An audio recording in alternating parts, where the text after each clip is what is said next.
I remember the golden afternoons when laughter spilled from our kitchen, warm sunlight wrapping around us like a soft blanket. Mark, my miracle, would burst through the door, his backpack bouncing behind him. I'd stand at our well-worn oak table, hands dusted with flour, as I prepared our favorite cookies. "Just like this, Mom?" he'd ask, eyes sparkling with curiosity as he clumsily attempted to help measure the ingredients. Those days feel like a world away now. I sacrificed tirelessly to give him opportunities, working multiple jobs, trading my evenings for the few precious moments I had with him.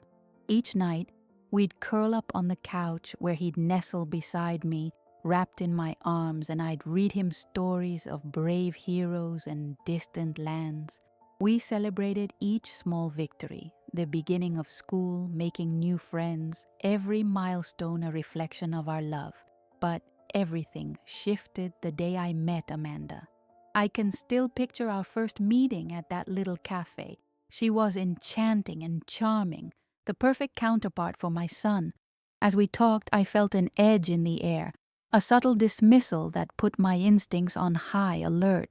My heart raced as I watched her smile at Mark, unaware that beneath the charm lay a darker undercurrent that would soon alter our family dynamic forever. As weeks turned into months, our weekend gatherings continued to sparkle with initial joy, laughter and homemade cakes, family board games, but soon I felt myself fading into the background, lost behind Amanda's charisma. She began monopolizing conversations and reshaping our cherished traditions as if they were outdated artifacts. Our shared meals became quieter, my words drowned out by her laughter. "Don't worry, Mom. Amanda knows best," Mark would say, an unintentional barb that stung. Each comment felt like a nail, driving home my diminishing role.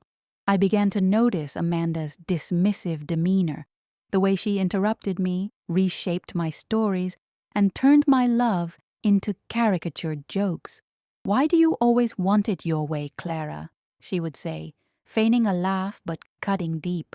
Confusion clouded my mind. I wished to voice my pain, to remind them of every late night I spent sewing costumes for Halloween, every warm meal I prepared for our family. Yet I remained silent, clinging to the belief that Mark's happiness trumped my sense of worth. But the realization began to take root. Our bond was fraying as manipulation seeped slowly into our lives, drowning me in desolation. Was love not enough? As the memories flooded back, I nestled tightly against hope. The bond with my son is still buried within these layers of neglect. I repeat a mantra to myself: injustice will not silence me. Let it echo through the void. I will find a way to remind him of the strength of our connection and reclaim my rightful place in his life. The day Amanda entered our lives was both a blessing and the harbinger of a storm I failed to see. I still remember the first family dinner we hosted for her, the scent of rosemary and garlic wafting through the air as I prepared a roast chicken, a family favorite. Mark arrived home early, a bounce in his step and an unmistakable glow on his face. He held Amanda's hand tightly, as if presenting a precious gem. When I first shook her hand, I felt the warmth of her smile, but there was a strange coolness in her grip that sent a shiver down my spine. Over the course of the evening, Amanda's laughter rang out like a bell in the air, but it felt jarring against the comforting backdrop of our familiar routine. I tried to include her in our traditions, setting the table with care, placing the family heirloom candlesticks as we always did, but she deftly rearranged them, setting the scene for her own narrative. "Why don't we go with a more modern look, Clara?" she suggested with an airy wave of her hand, but I felt the sting of her words. "It's fresher, don't you think?" I smiled, stifling the burgeoning anger pooling inside me. As dinner progressed, I shared a funny story from Mark's childhood, expecting warmth and laughter to ensue, only to have Amanda cut in. reshaping the tale with her witty spin. The room filled with her laughter, and Mark joined in, leaving my voice to fade into the background. For weeks I tried to dismiss the mounting discomfort, blaming my insecurities, thinking I was being overly sensitive. But as I observed, small moments festered like slow poison. One Sunday afternoon, I baked my famous apple pie, the sweet scent of cinnamon and apples filling the house, hoping it would be the perfect centerpiece for dinner. Amanda arrived, her eyes brightening when she saw it. "Oh good, a dessert, just what we need," she exclaimed, and at first I relished her enthusiasm until she continued. "You know, Clara, not many people appreciate desserts like ours. I always end up eating my mom's too." The subtlety of her condescension echoed in my chest. Did she not realize I was standing right there? It was a reminder of how my skills were being devalued, simplified to mere expectations rather than cherished traditions. My heart sank even lower when I caught Mark's eye as he sat down. The hesitation in his gaze burned like acid. As months rolled by, the signs crystallized. Amanda undermined me at every turn, masking her contempt with a sweet smile. Family game nights became a battlefield. I watched as she maneuvered around me, clamoring for attention while Mark sat back, blissfully unaware of the growing distances between us. I remember one night, during a heated round of Monopoly, when I landed on one of her properties and dared to challenge her count of every dollar I owed. "Oh, Clara," she laughed lightly, "you've always been so bad with numbers." Laughter ensued, once again aimed at my expense. I felt diminished as the weight of my unvoiced frustration bore down on me. I glanced at Mark, but he merely chuckled, reinforcing my isolation. Worse still, she seemed to charm my grandchildren, Eva and Jake, effortlessly claiming their attention with stories of adventure.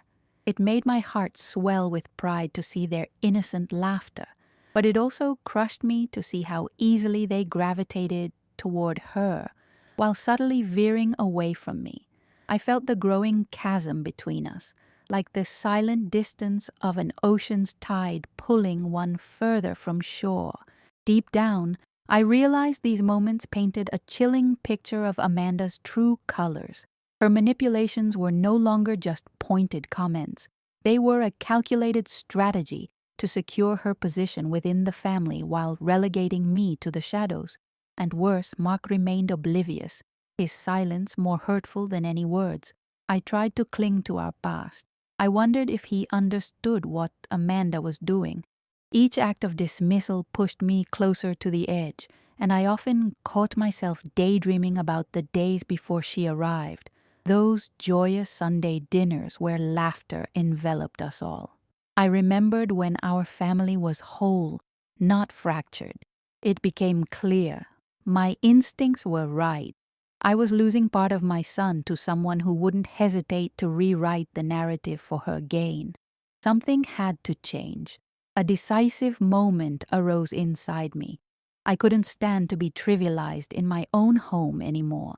I vowed to uncover the extent of her impact, to arm myself with the truth hidden behind those smiles.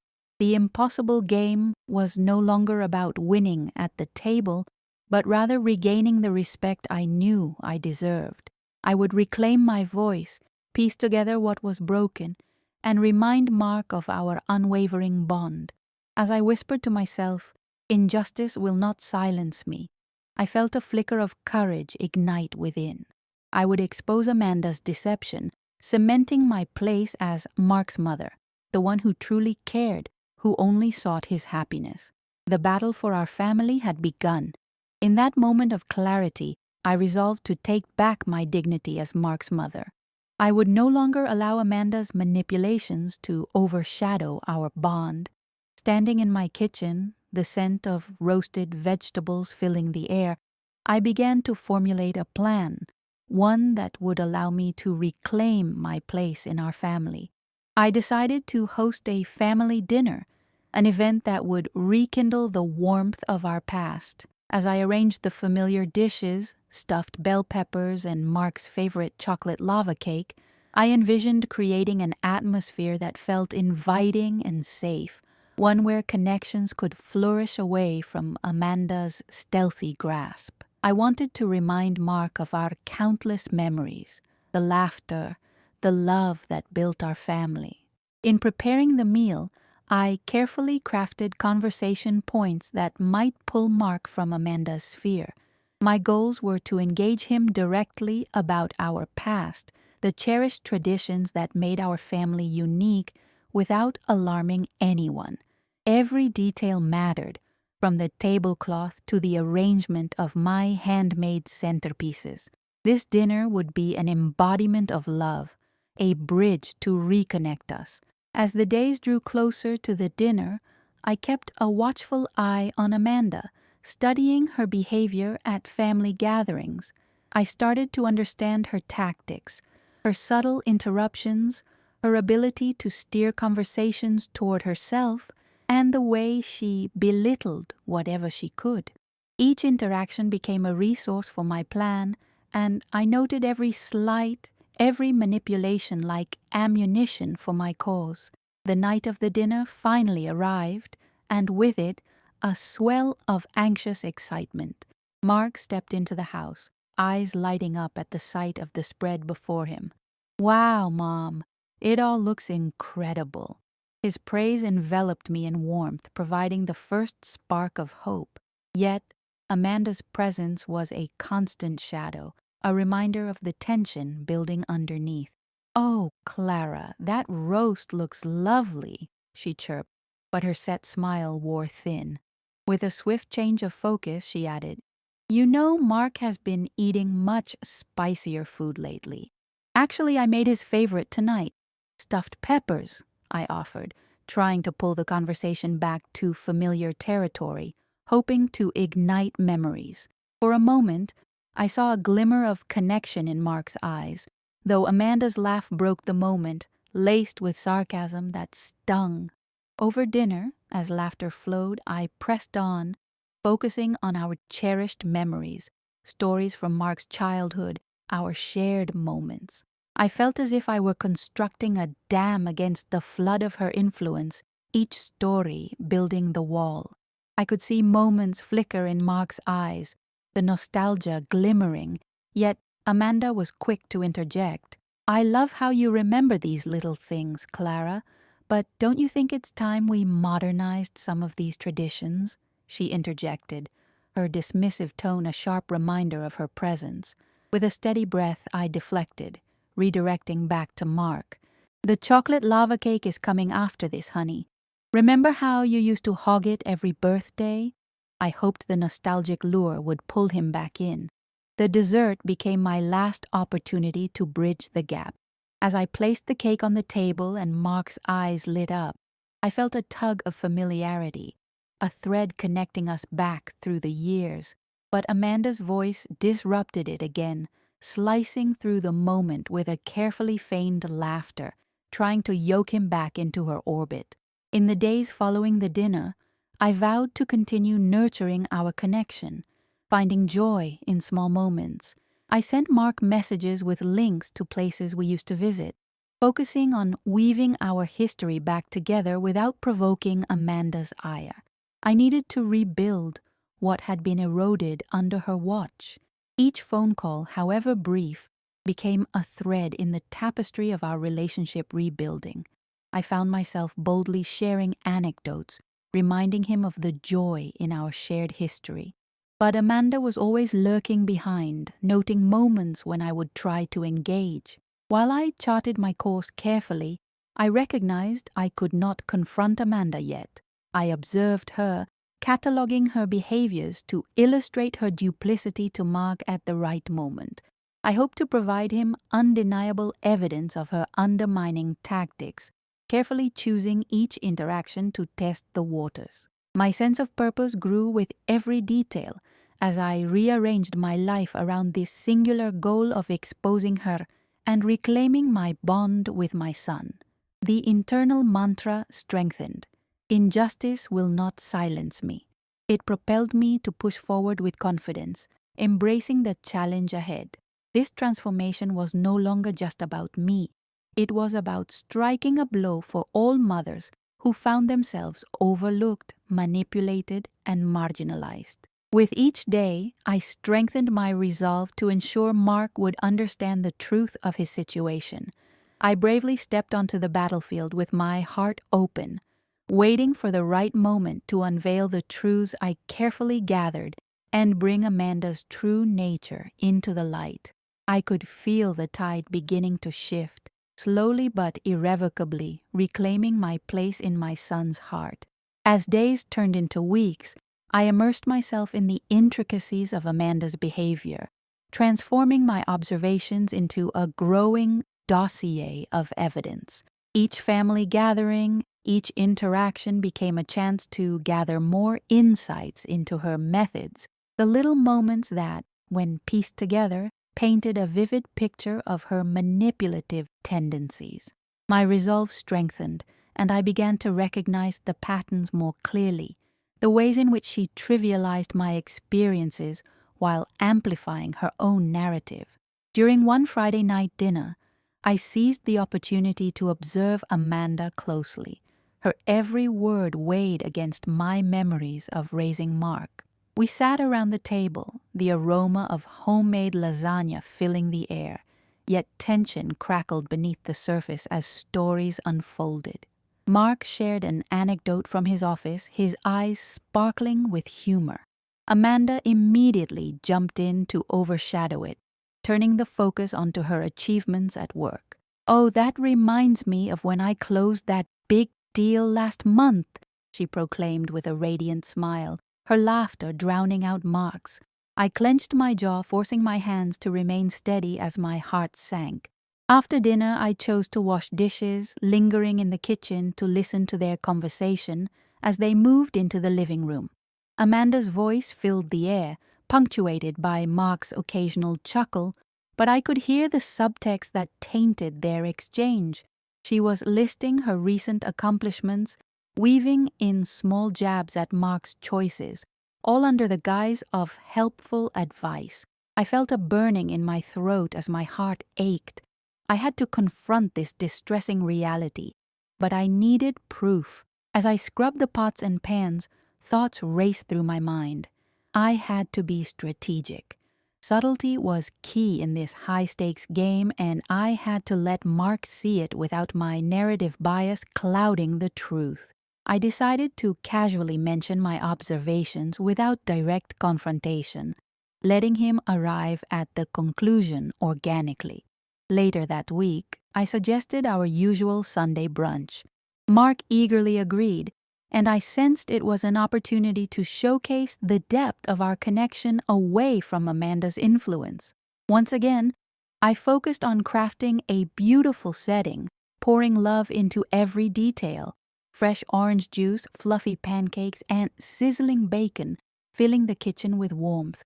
I prepared to share our cherished family stories, delicate anecdotes that illustrated not only my love for him, but also the moments when he flourished without Amanda's interference. As Mark settled at the table, I brought up fond memories, each tale a thread pulling us closer together. "Remember the time we camped under the stars?" I asked, watching his eyes twinkle with recognition. "We forged that awful fire pit, and then Suddenly my phone buzzed with a Discord message from Amanda. My heart raced as I glanced at the screen. "Are you planning on serving those pancakes again? They're always so dry. You should try my recipe next time, I'll send it over." I could almost feel the condescension seeping through her words. I chose not to respond, feeling more emboldened than ever to address my observations when Mark mentioned Amanda later in the conversation. The brunch continued, and I glanced at Mark, hoping I wouldn't lose my momentum. "You know, honey," I began cautiously, "I've been thinking. Sometimes I feel like our family traditions are being pushed aside, and I noticed it's really starting to affect our time together." Mark looked puzzled, but I didn't let the moment wane. Instead, I shifted the focus back to our past, remembering how we used to gather around the table with joy and laughter. When I hear you talk about your successes, it makes me proud. But it feels so different lately, doesn't it? I pushed, waiting to catch his expression. His brow furrowed slightly as he sat back, pondering. I guess I haven't really thought about it. I mean, Amanda just has different ideas? I interjected gently, allowing him the space to contemplate Amanda's impact without forcing him to see her as the villain outright. When we were growing up, we had something special. I want to be closer again. While I spoke, I noted the subtle shifts in his demeanor. He was absorbing my words, slowly unraveling the threads of Amanda's narrative that had begun to entangle him. Following our talk, I could see the flicker of his internal debate brewing within. The transformation of our connection filled me with hope, yet the investigation needed to go deeper. My time spent analyzing Amanda's behaviors led me to explore the people around her. I learned of her close friends, one who frequently dropped by unannounced. The way they laughed together stung. It offered me a new avenue to explore. I discovered they often met for coffee or brunch, a subtle network of collusion where mockery of family dynamics only solidified her position. Emboldened by my resolve, I began inviting the children to partake in activities that involved me directly. Art projects, school events, even cook-offs, which allowed me to create bonding moments between us.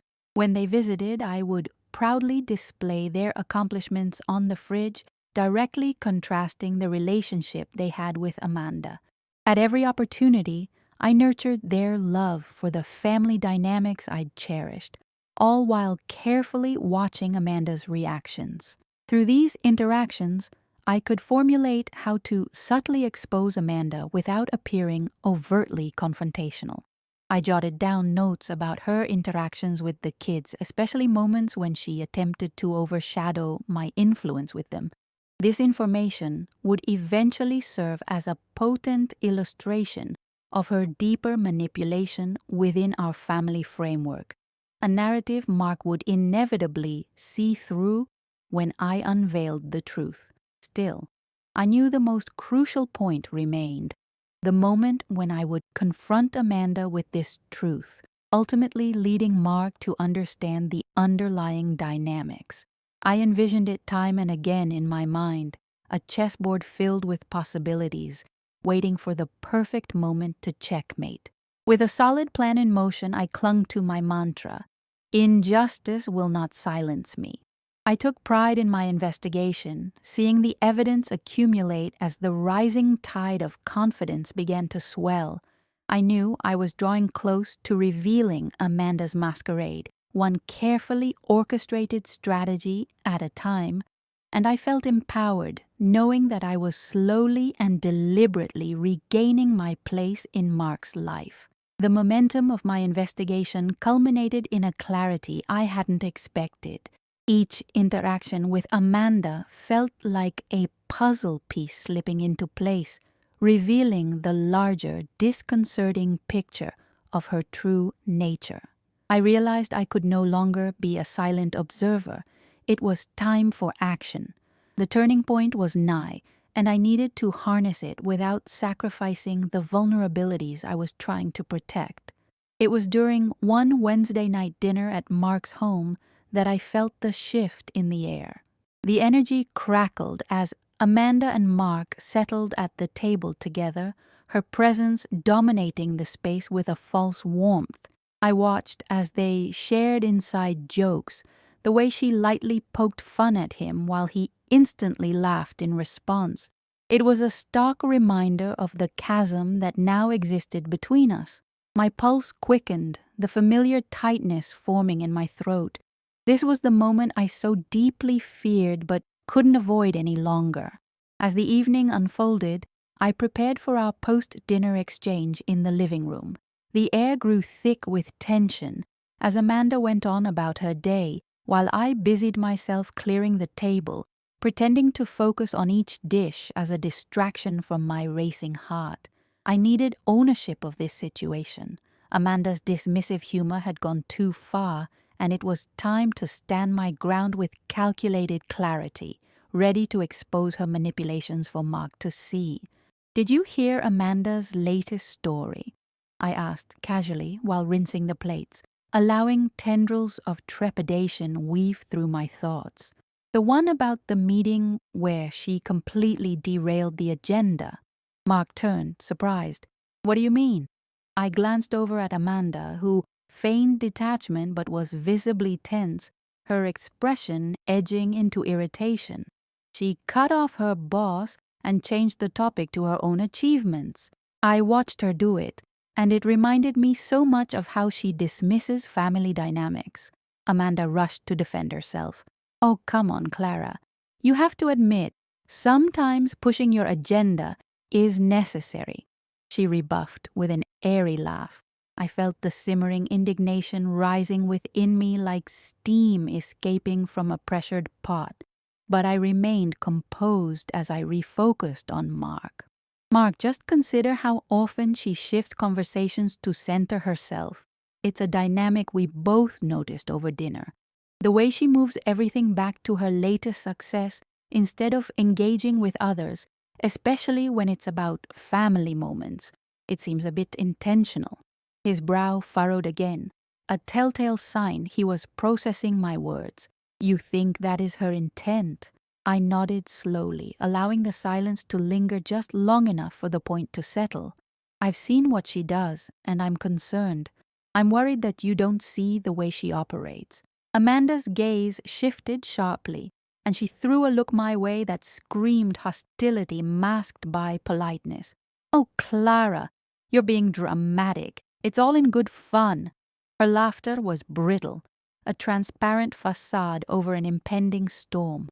I held my ground, my heart pounding as I sensed the shift. Fun for you, perhaps, but when it results in sidelining and diminishing others in the family, it crosses a line.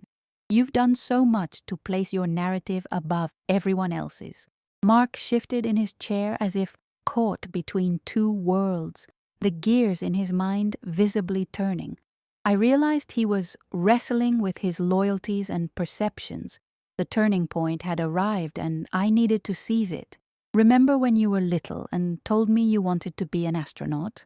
I pressed forward, drawing on those shared moments from his childhood.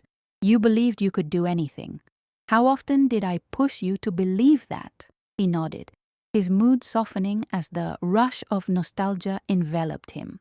I could see the walls of indifference testing their structure against the emotional weight of our historical bond. I continued, encouraged. "Now, when I see you sitting here, you're wide-eyed and excited about your job, but the conversation usually shifts back to Amanda. I want to support you, and I always have, but I'm not sure you realize how she steers everything back to herself while veiling it under the guise of humor." Amanda's posture stiffened. She seemed unable to hide her irritation, every micro-expression a palpable tension flickering between us like flashes of lightning. I sensed her checking time on her watch, an escalated sense of urgency seeping in from her. "I think you're misunderstanding the situation," she said lightly, a defensive edge creeping into her tone. "I am supportive of Mark and what he's doing. Yet at every chance, you elevate your own narrative while dismissing his." My voice dipped into a low intensity.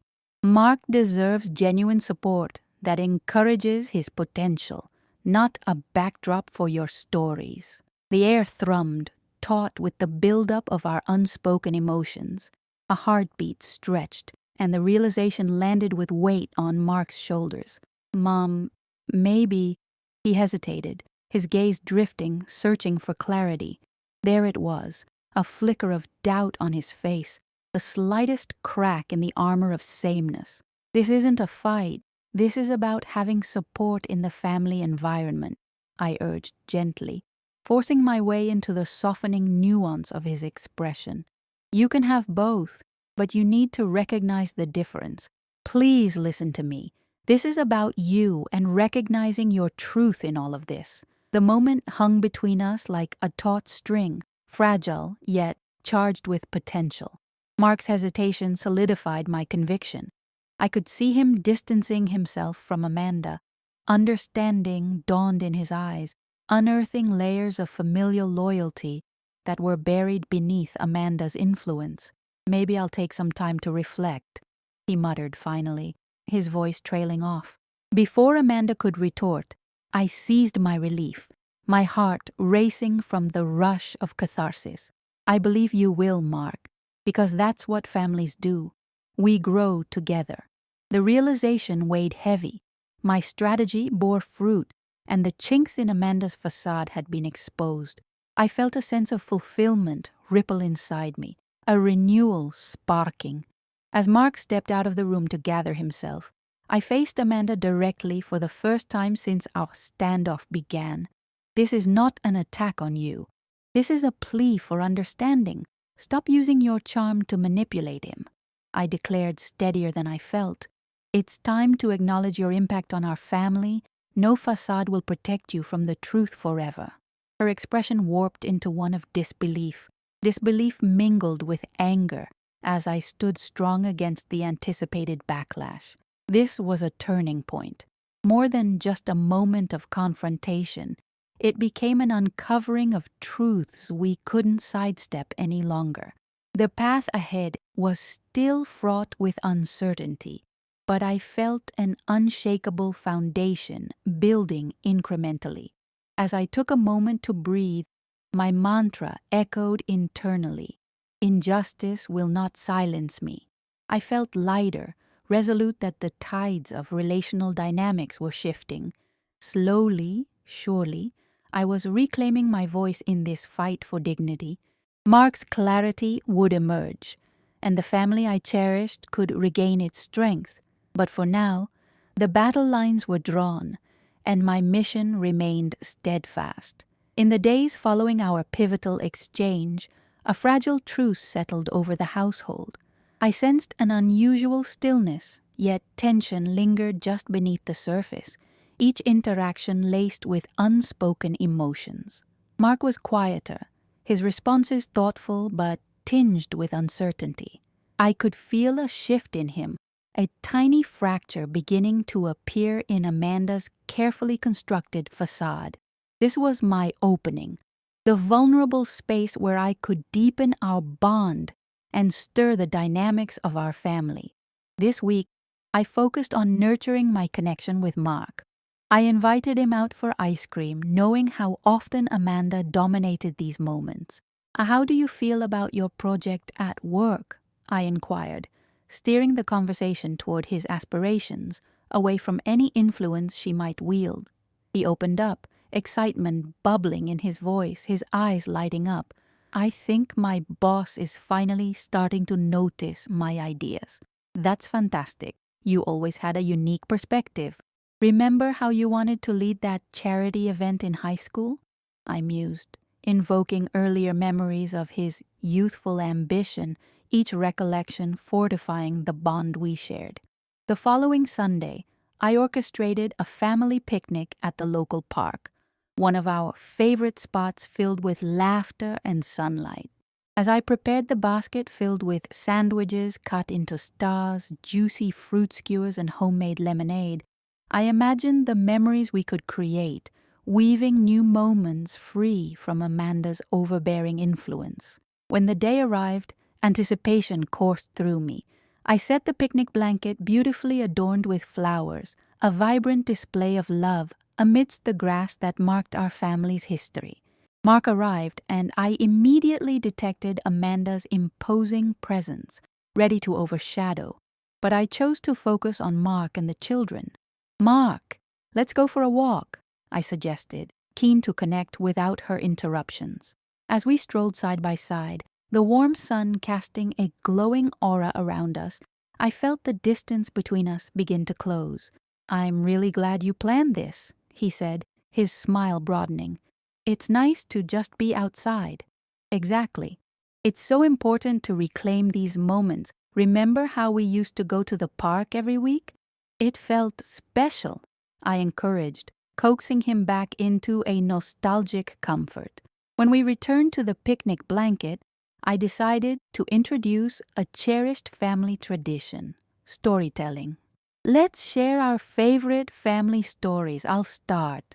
The children perked up, their excitement infectious, creating an energy that filled the air. Launching into my tale, I recounted one of our camping trips, weaving the story with warmth and humor. Remember when you dragged that enormous cooler up the hill, determined to bring the marshmallows along? My laughter echoed, drawing smiles from Mark and the children as they pictured younger days.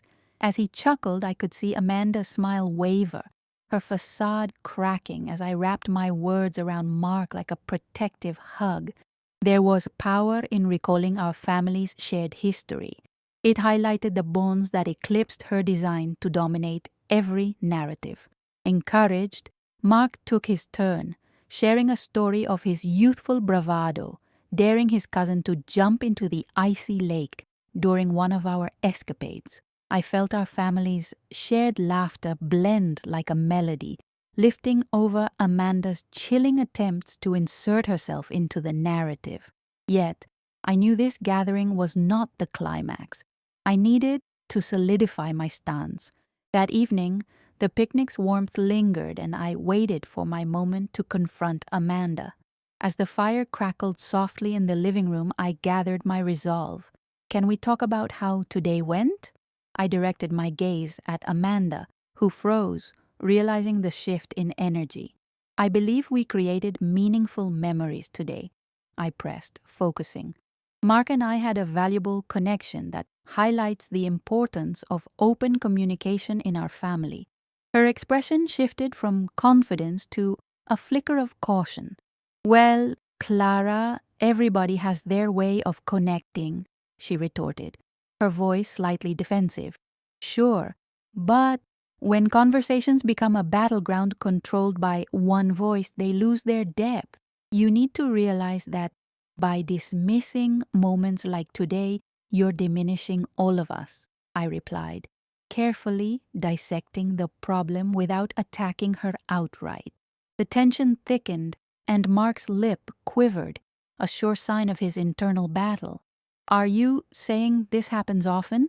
he asked, brow furrowed as he looked to Amanda and then back to me. "I'm saying you have the right to express your thoughts without feeling weighed down by anyone," I persisted, aware this was a critical moment. Mark deserves a family that nurtures and respects him. Amanda's smile wavered, anger and disbelief flickering across her face. "I haven't done anything wrong," she shot back. "But you have," I pressed, my heart racing. "You steer conversations to center yourself while sidelining others. You need to recognize how that impacts our family dynamic. We deserve to support each other fully, without judgment." A silence fell, thick with tension. Mark struggled to process this unfolding truth, and I could feel the weight of my words resonating in the room. "I think I need time to reflect on this," he finally said softly, but with a newfound determination. With the conversation left open, I felt relief wash over me. My strategy was unfolding as planned.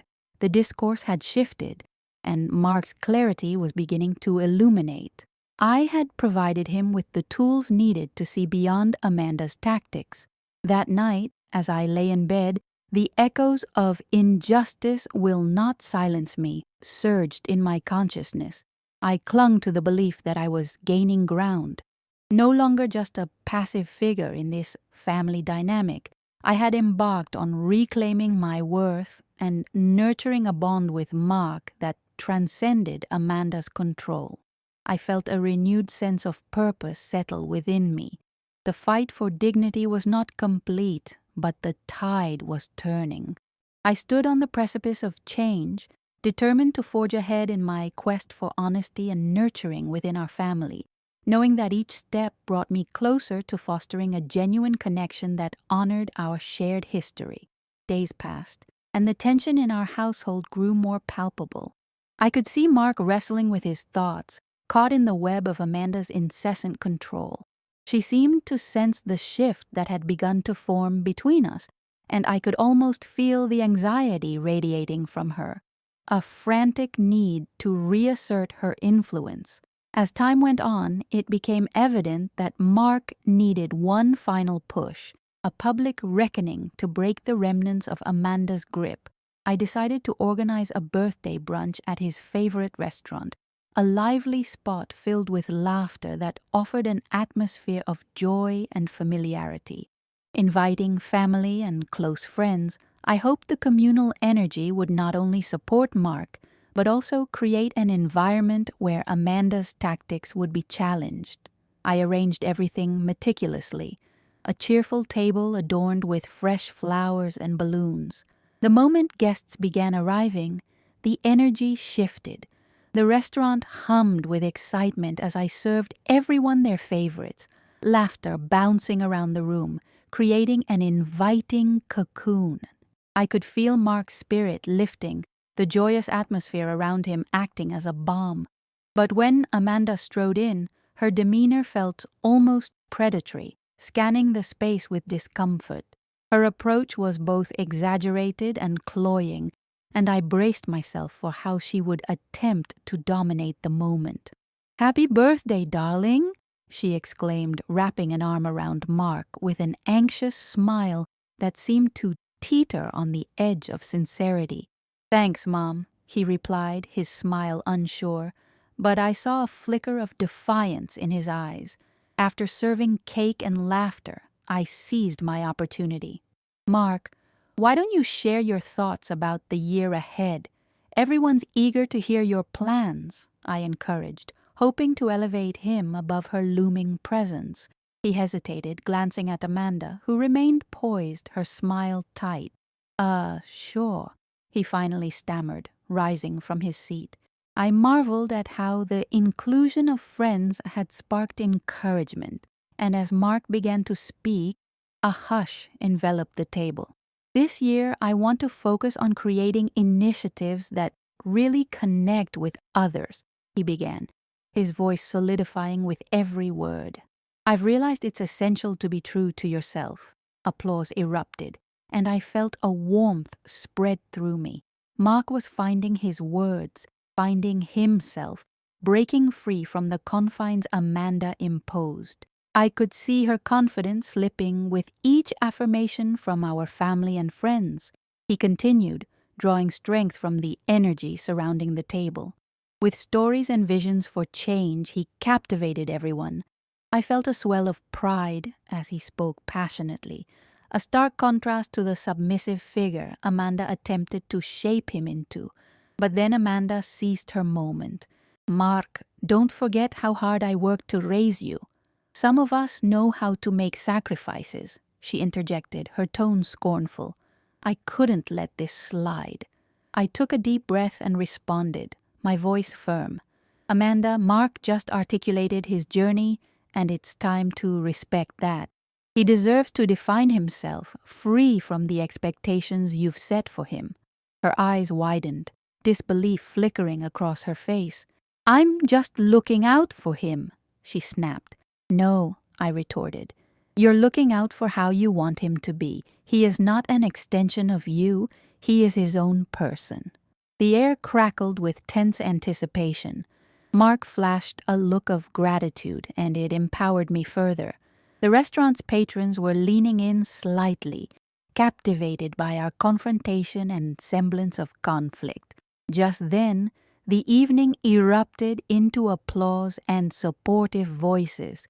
It seemed the tide had turned. People chimed in.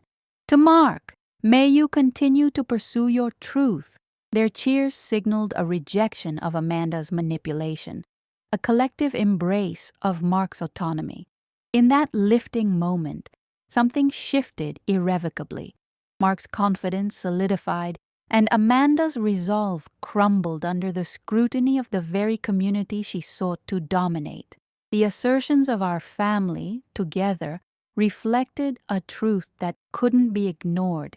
With the truth finally emerging and our family dynamics exposed, I felt a mix of relief and anticipation. I had helped Mark find his voice amid the noise, reinforced our long-neglected bonds, and challenged Amanda's stranglehold on our family narrative. As I soaked in the atmosphere of support, my mantra resonated in my heart. Injustice will not silence me.